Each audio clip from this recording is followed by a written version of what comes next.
Meillä on haastattelussa Elias Elmander Inkilä. Morjesta Elkku. Moro moro. Oot kova kalamies kuulemma harrastukselta. Pitääkö tää paikkaansa? Se pitää paikkansa. Täältä on monta hyvää kalamuista täältä mökiltä kyllä, mutta kyllä se parhaimmin on muistos nyt Daven, tämän kesän suuri hauki. Se on hyvä kalamuisto. No Elkku, melkoinen kalasaalis. Onko mypa syötit kohdallaan tällä hetkellä? Kyllä ainakin reeneissä on tuntunut olevan kohdillaan.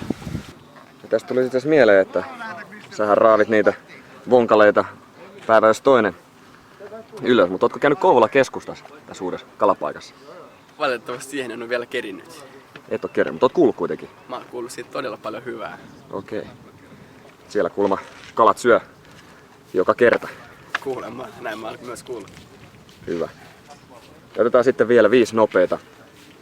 Eli mä sanon täältä yhden sanan ja vastaat siihen yhdellä sanalla. Elias. Kuningas. Kouvola. Kaupunki. Ahven. Antti. Rohto. Kalja. Myllykoski. Toinen koti.